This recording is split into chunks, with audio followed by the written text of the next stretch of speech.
In this video, I'm going to show you how adversity can be the catalyst for change.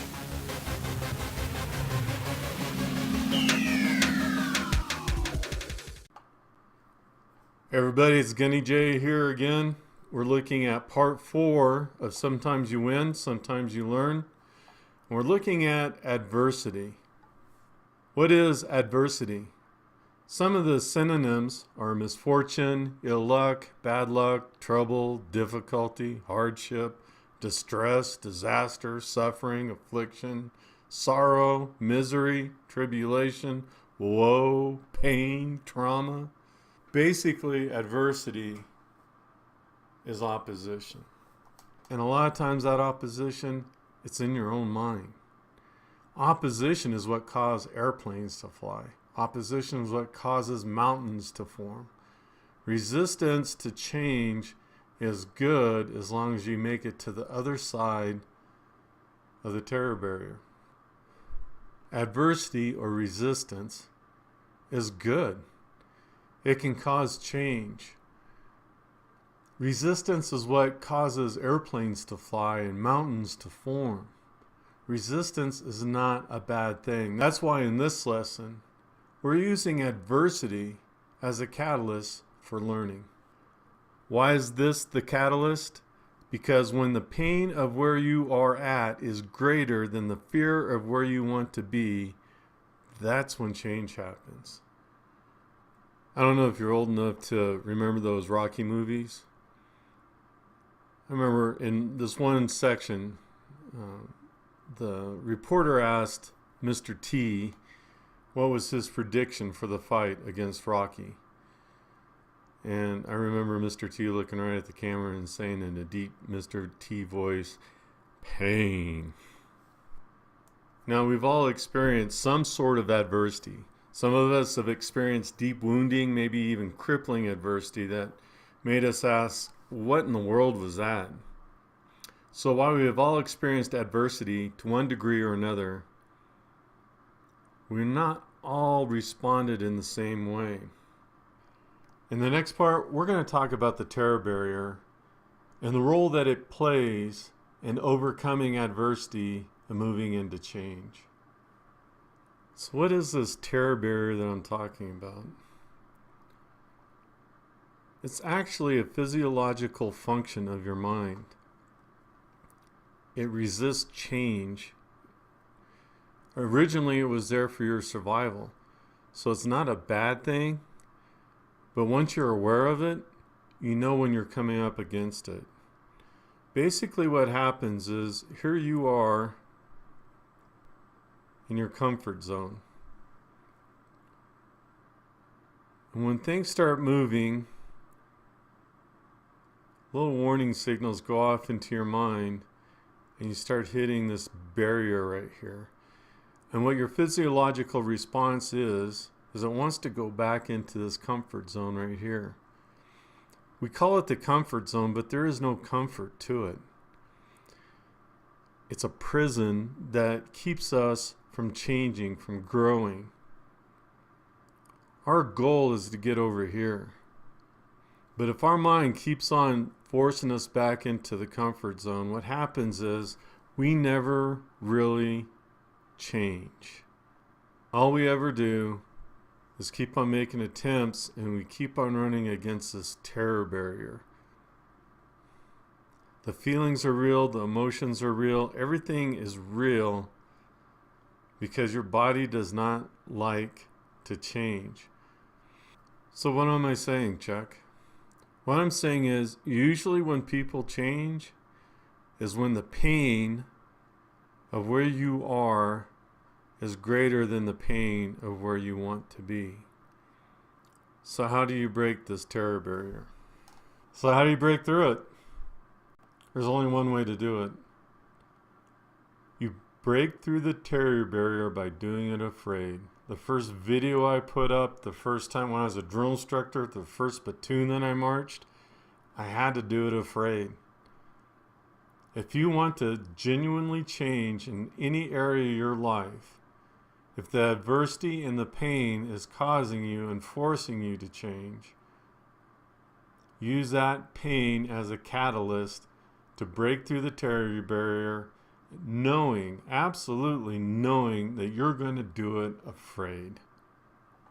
Let's consider nature's way of responding to adversity. You know, when you put vegetables in boiling water, sometimes these vegetables respond a lot like we do. When you put a carrot, for example, in boiling water, the carrot goes soft. Some people, when life presses in and adversity begins to take its toll on us, some respond by going all soft, all wilted, all squishy. You've seen these people. When things get really hard, they end up just not being able to handle it, and they check out. They lose all influence over their own issues. They release control over their own responses and just pile up in a puddle in the corner. Some folks, when the water in their lives get to a rolling boil, they respond like an egg. They harden. Their shell gets all crumbly, but they harden on the inside. While they think that they are facing their adversities head on, they're really becoming callous and they're becoming cynical. And at even times, they become mean. You hear these folks coming, can't you? They say, nothing hurts me, or you think you have it bad. Oh yeah, well, you should hear what I've been through. Because of adversity, these people have chosen to make everyone else miserable too. They're hard on the inside. The bottom line is, we choose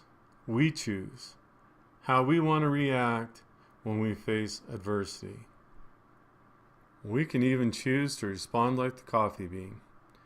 You know what the coffee beans do when they get exposed to boiling water? They make everything around them taste better. Imagine responding to adversity like that. As things get really heated, as concerns or events totally outside of your own control press in and attempt to harm you, imagine deciding to make everything around you better. Now, I'm not talking about ignoring or some Pollyanna approach. I'm talking about making the willful decision to do whatever you can to make this particular boiling water taste like coffee. So my point is, you can get soft and squishy and curl up into a corner. You can get cynical and hardened, or you can take the problem on. Not soft, not hard, but like a coffee bean. You're not trying to make everybody else miserable and pull them down with you. You're not trying to play the victim and be squishy, but you're going to make everything better. That's what leaders do. They solve problems. They keep on pushing through, even afraid, until that problem is solved. James Allen, the famous author who wrote As a Man Thinketh, once said, "Circumstance does not make the man. It reveals him to him." Allen is affirming that adversity does not have to form your character. Think for a moment how adversity has affected you. Has it made you soft where you wilt into a corner? Has it made you hardened like an egg? Or you can decide right now that even in the face of situations, adverse people, adverse relationships, adverse jobs, adverse marriages, adverse anything, you can decide right now to be the person who will make everything around you taste a little bit better. Here's some things that I've learned from adversity. First one, that the road to success isn't always a road. Sometimes the road to success is a change in attitude, to reframe the resistance that you're meeting, to know that you got to do things afraid if you want to change. Trying times are not the times to stop trying. Trying times is when you double down, when you just head right on into it. If you fall down, brush yourself up, get back up. There's always open doors to success, but only if you're looking. If you're walling around in your own self-pity, you're never going to see them.